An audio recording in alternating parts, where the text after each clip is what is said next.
ជាដំបូងជ្រាបសួរមេដាបេដាសិស្សដែលជាសួស្តីទៅកាន់បងប្អូនសិស្សនិស្សិតទាំងអស់គ្នាចា៎នេះគូលើកយកនៅលំហាត់មូលដ្ឋានគ្រឹះទី2ហើយលំហាត់នេះគឺយើងកណនីត្រៃទេប៉ុន្តែតម្លៃយើងកណនីនេះគឺវាមានច្រើនតួជាងវីដេអូមុនយើងគ្រាន់តែកណនីតម្លៃពី2តួដែលវាមានសញ្ញាដូចគ្នាឬក៏ខុសគ្នាប៉ុន្តែនេះគឺវាជាប្រភេទលំហាត់ដែលមានទាំងបូកដកមានបូកដកគុណហើយនិងមានបូកដកគុណចាញ់តើយើងមើលទៅលំហាត់ទី1របស់យើងនេះគឺយើងមាន3ដកជាមួយនឹង11បូកជាមួយនឹង22បូក1ដកឲ្យ5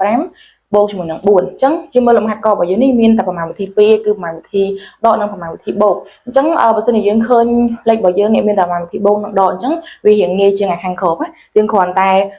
គិតវាជា2ផ្នែកគឺគិតអាបូក1ហើយនិងអាដក1ឥឡូវយើងសាកគណនាមើលនេះចំនួនណាខ្លះដែលមានសញ្ញាបូកនៅពីមុខអានេះអត់មានអីនៅពីមុខទេត្រូវអត់ចាំបាច់ថាវាមានសញ្ញាបូកនៅពីមុខអញ្ចឹងចំនួនដែលមានសញ្ញាបូកនៅពីមុខគឺមានលេខ3មានប៉ុន្មានទៀតគឺមាន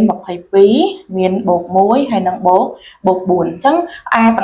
4លេខហ្នឹងគឺវាមានសញ្ញាបូកនៅពីមុខសញ្ញាបូកដូចគ្នាអញ្ចឹងបើថាយើងទាញសញ្ញាបូកទុកមកហើយយើងយកលេខទាំង4ហ្នឹងមកបូកបញ្ចូលគ្នាឥឡូវយើងយក3បូកនឹង22គឺវាបាន25បូក1បាន26បូកជាមួយនឹង4គឺបាន30អញ្ចឹងឡើងហ្នឹងគឺបានបូក30បន្តមកយើងសាកគិតចំនួនដែលមានសញ្ញាដកនៅពីមុខវិញអញ្ចឹងចំនួនដែលមានសញ្ញាដកនៅពីមុខគឺមានប៉ុន្មានខ្លះគឺមានដក11ហើយនិងដក5អញ្ចឹងដូចប្រមាណវិធីយើងដកម្សិលមិញអញ្ចឹងកាលណាយើងមានដក11ដកឲ្យ5ចេះសញ្ញាដូចគ្នាត្រូវអត់អញ្ចឹងត្រូវទីសញ្ញាទុកហើយយកលេខទាំងពីរហ្នឹងបូកបញ្ចូលគ្នាអញ្ចឹង11បូកជាមួយនឹង5គឺបាន16អញ្ចឹងកន្លែងហ្នឹងគឺយើងអាចទៅសេវាបានទៅជាម៉ាន30ដកឲ្យ16អញ្ចឹងកន្លែងនេះយើងដកធម្មតាមកកន្លែងនេះមិនដាក់សញ្ញាបូកនៅពីមុខក៏បានដែរណាអ្នកគ្រូគាត់ដាក់សញ្ញាបូកនៅពីមុខដើម្បីយើងងាយស្រួលមើលទេឥឡូវ30ដកឲ្យ16គឺសល់ប៉ុន្មាននេះសល់14អត់ច្បាស់ទេអាចធ្វើប្រមាណវិធីបានចឹងចម្លើយករបស់យើងគឺស្មើនឹង14ណាចាំន័យថាលំហាត់នេះបើឃើញតាបូកហើយនឹងដកយើងអាចចែកចេញជាពីរមកយើងករណីអាបូកបញ្ចូលគ្នាអស់ហើយករណីអាដកបញ្ចូលគ្នាអស់ហើយយើងយកវាទៅស៊ីសងគ្នាតាមក្រោយឲ្យឃើញចម្លើយបែបនេះឥឡូវយើងមកទៅលំហាត់ខរបស់យើងនេះគឺយើងមាន34ដកជាមួយនឹង32បូកជាមួយនឹង2គុណជាមួយនឹង6ដកឲ្យ12ដកជាមួយនឹង3គុណនឹង9អញ្ចឹងចំពោះលំហាត់ដែលវាមានប្រមាណវិធីបូកផងដកផងគុណផងអញ្ចឹងគឺយើងត្រូវធ្វើប្រមាណវិធីគុណមុនអញ្ចឹងចំពោះប្រមាណវិធីគុណជមើលនៅក្នុងនេះអាណាខ្លះជាប្រមាណវិធីគុណឥឡូវអាពីរនេះវាអត់ចប់ប្រមាណវិធីគុណនេះត្រូវអត់យើងអាចកណនាវាឲ្យហើយឬក៏ទុកសិនក៏បានដែរអញ្ចឹងឥឡូវអ្នកគ្រូទុកប៉ុនេះសិន34ដកឲ្យ32នេះអ្នកគ្រូទុកសិន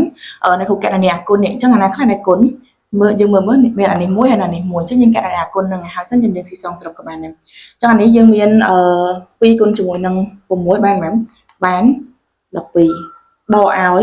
12នេះនៅត្រែងអត់មានប៉ះពាល់ណាយើងកណនាតាជាប់សញ្ញាគុណនេះឯងដកឲ្យ3គុណជាមួយនឹង9នេះគឺបាន27អញ្ចឹងវានៅសល់តែប្រមាណវិធីបូកហើយនិងប្រមាណវិធីដកអីអញ្ចឹងយើងធ្វើដូចមុនមកអាណាខ្លះដែលវាជាប្រមាណវិធីបូកដូចគ្នាអញ្ចឹងមានបូក34មួយមានប៉ុន្មានទៀតមានបូកដល់12អញ្ចឹង34បូក12បានប៉ុន្មាន34បូកឲ្យ12គឺយើងឃើញ46អញ្ចឹងយើងបានអាបូកនេះបូកជុំនេះបាន46តមកអាប្រមាណវិធីដកនេះវិញគឺយើងមានប៉ុន្មានដក32បានទៀតដកឲ្យ12ដកឲ្យ27អញ្ចឹងយើងធ្វើម៉េចគឺយើងចាប់សញ្ញារបស់វាទុកចាប់សញ្ញាដកវាទុកហើយយកលេខទាំង3ហ្នឹងមកបូកបញ្ចូលគ្នាអញ្ចឹង32បូកជាមួយនឹង12ហើយបូកជាមួយនឹង27យើងធ្វើប្រមាណវិធីបូកវាមើលបានប៉ុន្មានអានេះ2បូក2បាន4បូកជាមួយនឹង7គឺបាន11អញ្ចឹងសេលេខ1តែទុក1បូក3 4បូក1 5បូកជាមួយនឹង2បាន7អញ្ចឹងតម្លៃប្រព័ន្ធនេះស៊ីសងទៅឃើញប៉ុន្មានឃើញដក70ដក71អញ្ចឹងយើងអាចប្រសេបន្តមកគឺដក70ដក71ឥឡូវយើងមានប៉ុន្មាន46ដកជាមួយនឹង71អាហ្នឹងដូចលំហាត់វីដេអូមុនដែរកាលណាយើងយកលេខតូចដល់លេខធំយើងធ្វើមិនយកសញ្ញាតាមលេខយកសញ្ញាទៅលេខធំហើយយកលេខធំដល់លេខតូចអញ្ចឹងយើងយក71ហ្នឹងដកឲ្យ46វិញមក1ដល់6អត់បានទេត្រូវអត់អញ្ចឹងរត់ខ្ចីពី7នេះគឺនៅសល់6 1នេះឡើងជា11 11ដកឲ្យ5សំទោស11ដកឲ្យ6គឺនៅសល់5ហើយ6ដកឲ្យ4នេះគឺនៅសល់2អញ្ចឹងចម្លើយរបស់យើងចុងក្រោយគឺស្មើនឹងប៉ុន្មានដក20ដក25ចា៎នេះគឺជាចម្លើយរបស់យើងណាអញ្ចឹងយើងចំណាំចំពោះលំហាត់នេះបើសិនជាយើងឃើញមានប្រមាណវិធីគុណនៅក្នុងហ្នឹងគឺយើងធ្វើអាគុណសិនអាណាបុកដល់យើងទុកត្រែសិនមកអញ្ចឹងដោយអាពីរនេះវាអត់ជាប់សញ្ញាគុណទេអាចធ្វើវាឲ្យក៏បានតែបើសិនជាគឺថាខ្លាចច្រឡំសញ្ញាគ្នាញ៉ៃកុំតន់អាចគិតបូកដកមើលសិនមកខាងក្នុងហ្នឹងមានអាណាខ្លះដែលជាប្រមាណវិធីគុណមកឲ្យអស់សិនចាំស៊ីសងបូកដកតាមក្រោយអញ្ចឹងចម្លើយរបស់យើងគឺឃើញដក20ដល់25ណាយើងមើលមួយទៀតគឺលំហាត់កនេះគឺយើងមានទាំងគុណមានទាំងចែកមានទាំងបូកមានទាំងដកអញ្ចឹងយើងធ្វើមិនទេ ចឹងចំពោះប្រមាណវិធីចំពោះការកណនីកន្សំដែលមានប្រមាណវិធីចម្រុះបានន័យថាមានទាំង4ប្រមាណវិធីចូលគ្នាហ្នឹងគឺយើងត្រូវធ្វើប្រមាណវិធីគុណឬក៏ចែកមុន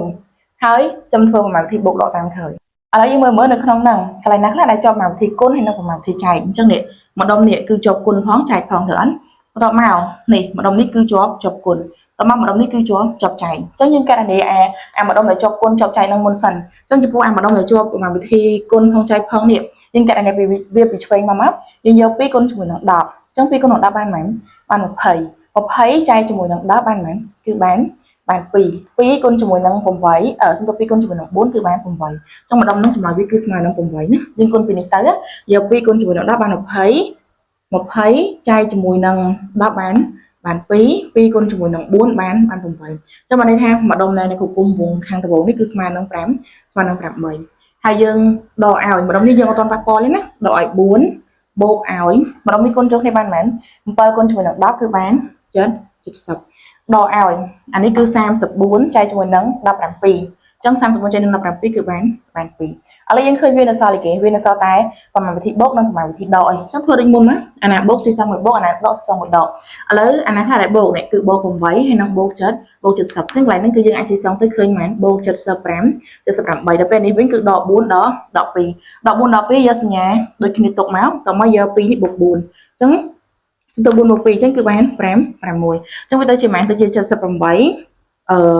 ដកឲ្យ6អញ្ចឹង78ដកឲ្យ6គឺនៅសល់72ចឹងនេះគឺជាចម្លើយរបស់លំហាត់ចុងក្រោយណាចឹងនេះគ្រូសរុបមកវិញបើសិនជានៅក្នុងលំហាត់ហ្នឹងមានតែប្រមាណវិធីបូកហើយនិងប្រមាណវិធីដកទេ